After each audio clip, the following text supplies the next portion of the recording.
Coucou les deuxièmes années, le cours d'aujourd'hui est la gencive. Introduction. Le mot parodonte est une association du radical para qui signifie à côté de et du mot odonte qui lui désigne la dent.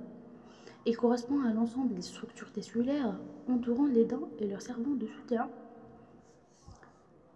Cet ensemble comprend le segment, le desmodonte et l'os alvéolaire et aussi la gencive.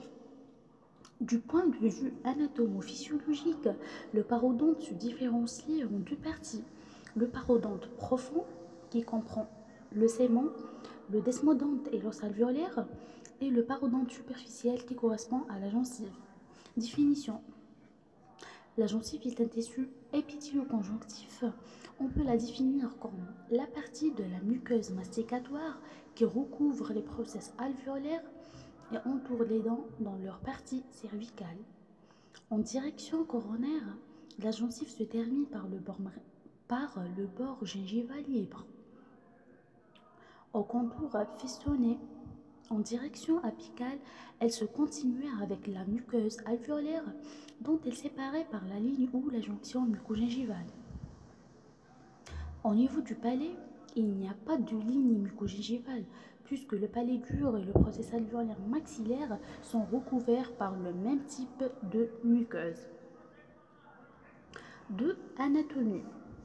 Anatomiquement, la gencive peut être divisée en deux parties, la gencive libre et la gencive attachée. La gencive libre comprend la gencive marginale et la gencive papillaire. On peut aussi la diviser en trois parties distinctes. La gencive marginale, la gencive papillaire ou la gencive interdentaire et la gencive attachée. Premièrement, la gencive libre. La gencive marginale, c'est la partie la plus coronaire de la gencive. La gencive marginale est limitée coronairement par le bord marginal et apicalement par le saillant marginal. Le saillant marginal, situé sensiblement en regard de la jonction amylocimentaire, il sépare la gencive marginale de la gencive attachée. La gencive marginale n'adhère pas à la dent et forme la paroi molle du saillant gingivo-dentaire ou sulcus. C'est quoi le saillant gingivo-dentaire ou le sulcus? Le sulcus comprend l'espace situé entre l'émail d'une part et la partie interne de l'épithélium gingival d'autre part. Sa profondeur physiologique varie entre 0,5 à 2 mm. La gencive marginale saine présente un profil en lame de coteau, une consistance ferme et une texture lisse. 2. La gencive papillaire ou la gencive interdentaire. C'est la partie de la gencive située dans l'espace interproximal créé par les dents adjacentes en contact. Au niveau antérieur, les papilles sont accolées et présentent une forme pyramidale. Au niveau postérieur, les papilles sont séparées par une fine dépression appelée le col. À ce niveau-là, les papilles sont plus aplaties dans le sens vestibulo-lingual. 3. La gencive attachée. La gencive attachée se situe apicalement par rapport à la gencive libre. Elle s'étend du saillant marginal jusqu'à la ligne mucogingivale. Elle est fermement solidarisée à la dent et à l'os alvéolaire sous-jacent. La gencive attachée est de forme effilée, de texture en granité et de consistance ferme. Sa hauteur est variable d'une région de la bouche à l'autre et peut aller de moins d'un 1 mm à 9 mm. La hauteur de la gencive attachée dépend essentiellement des dents concernées, de leur position sur l'arcade et de la localisation des freins ou la localisation des brides. D'une manière générale, la gencive attachée est plus large dans les régions maxillaires antérieures et plus étroite dans les régions prémolaires et molaires et aussi le contraire au niveau de la mandibule. La gencive attachée est considérée comme un élément important au maintien d'une gencive saine. Maintenant, la physiologie de la gencive. La gencive permet, par sa situation, de préserver les tissus sous-jacents contre les agressions du milieu buccal. Cette protection est possible.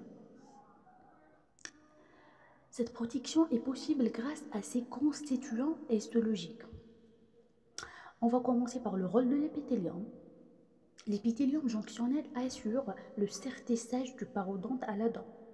L'épithélium de jonction renseigne aussi les autres tissus parodontaux sur les éléments extérieurs et favorise la réponse immunitaire en sécrétant des molécules à leur surface telles que les interleukines 8 et interleukine 1 et les facteurs TNF.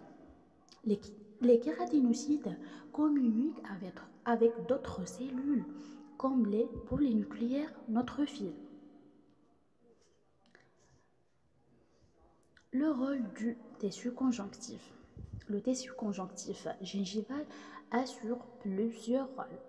Premièrement, la fixation. La fixation est assurée par un groupe de fibres, qui sont les fibres du tissu conjonctif. Deuxièmement, la défense, par les macrophages, par les leucocytes et les lymphocytes. Troisièmement, la nutrition. Les vaisseaux sanguins assurent la nutrition de la gencive et sa vascularisation terminale lui confère son rôle émonctoire. Le rôle sensoriel. Les fibres nerveuses gingivales et les cellules de Merkel assurent le rôle sensoriel de la gencive. Les caractéristiques d'une gencive saine. Donc, on a 5 caractéristiques de l'évaluation d'une gencive saine. Sont premièrement la couleur, le volume, l'aspect, la consistance et le saignement.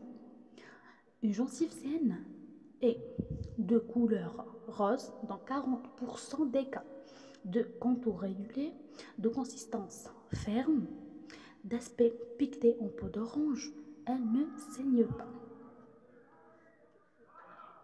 Conclusion, la gencive permet par sa situation de préserver les tissus sous-jacents contre les agressions du milieu buccal. Toute accumulation de bactéries au sein du sulcus peut constituer un point de départ de la maladie parodontale. D'accord, c'est la fin du cours. Merci pour regarder la vidéo et bon courage.